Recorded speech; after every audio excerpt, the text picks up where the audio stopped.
Is a renewables-only future for energy in Australia a good idea? Let's talk about the common characteristics of the top 10 countries with the highest percentage of renewable energy usage and why a solely renewable energy focus may not be the best fit for Australia's energy future. There's no doubt that renewable energy is excellent at reducing emissions in energy production, but every country has different resources, landscapes, and challenges that influence how effectively they can transition to a fully renewable energy system. As we examine the countries leading the way in renewable energy, we'll uncover some important lessons, especially as we look at Australia's unique energy challenges.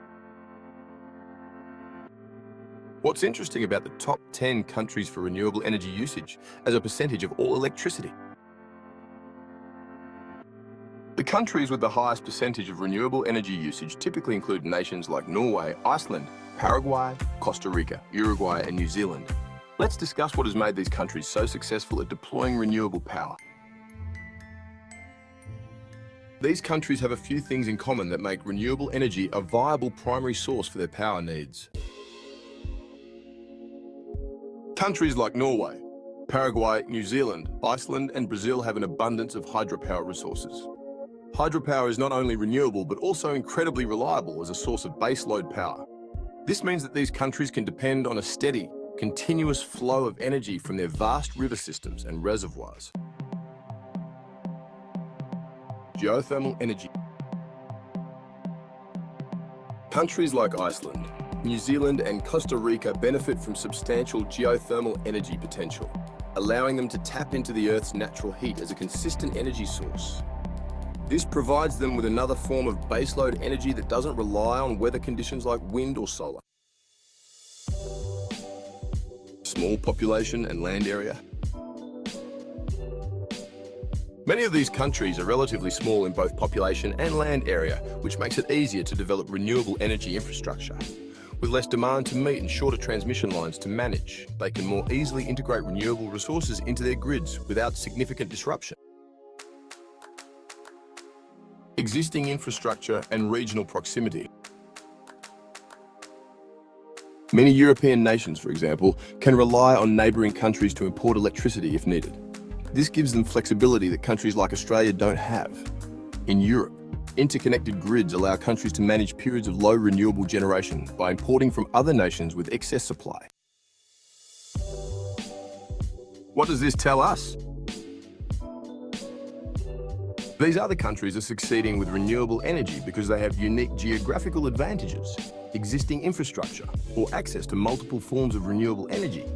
However, this leads us to question: can Australia follow the same path? Australia's situation is quite different from those leading renewable energy nations. Let's break down why a solely renewable energy focus might not be the best fit for Australia. With these things in mind, what can we now see are some of the challenges for Australia?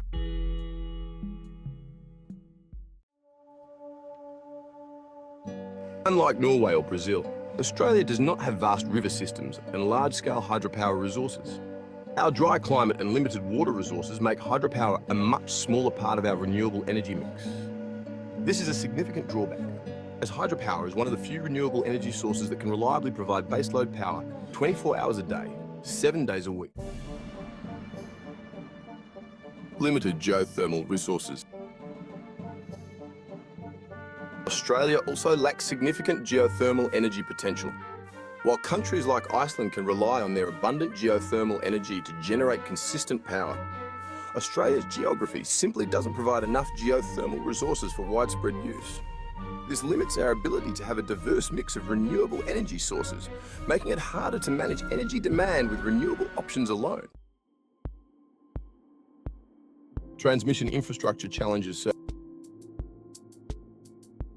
Another major challenge is Australia's large landmass and the concentration of coal-fired power stations in specific ultra-urban regions. If we were to move toward a renewable energy system dominated by solar, wind, and batteries, much of the generation would be spread across different regional parts of the country. This means we would need massive investments in new transmission lines to transport electricity from remote wind and solar farms back to where the demand is highest in urban centres.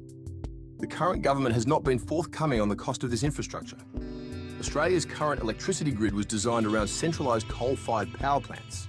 So replacing this with a decentralized network of renewable generation will be both costly and technically complex. The need for extensive new transmission infrastructure raises serious questions about the feasibility of relying exclusively on wind and solar power, with batteries firming. So, what is baseload power? As it stands, renewables like wind and solar are intermittent. They don't produce baseload power because they don't generate constant, consistent power 24/7, as their output is highly dependent on weather conditions. While battery storage and other technologies are improving, they are not yet at the scale needed to meet Australia's baseload power requirements, especially when coal is phased out. It is a little-known fact that baseload power in a grid system like Australia's is crucial in setting and maintaining the critical frequency of the network. These and other reasons are why many experts argue that Australia will need to include either gas or nuclear power as part of its future energy mix. Both gas and nuclear can provide the steady, reliable baseload power necessary to support the grid when renewable generation falls short. Natural gas, while a fossil fuel, is cleaner than coal and can serve as a transitional energy source. Nuclear power, while it may seem to be controversial, offers a zero-emission baseload power solution that could help Australia meet its emissions reduction targets without compromising energy security. To conclude, the countries with the highest percentage of renewable energy usage share some commonalities that Australia simply does not have. They benefit from abundant hydro and geothermal resources, smaller land areas, and existing infrastructure that allows them to integrate renewables more easily into their energy systems. For Australia, a solely renewable energy focus may not be the best approach. Our lack of hydro and geothermal resources, combined with the need for new transmission infrastructure, makes the transition to a fully renewable system challenging. Additionally, the intermittency of wind and solar power means that without reliable baseload power, far more power than is used will need to be built and produced so that the grid never drops below the minimum energy requirement. Anything less than this will risk compromising the stability of our energy grid, including brownouts, blackouts, and even worse frequency fluctuations. As we look to the future, it's clear that a diverse energy mix will be essential for Australia. While renewable energy already has a key role, we will also need to consider incorporating gas or nuclear power into our energy strategy, regardless of any suggested higher costs, to ensure that we can meet our baseload power requirements and maintain energy security when phasing out coal-fired power. Thanks for watching, and remember, just because it's feasible doesn't make it a good idea.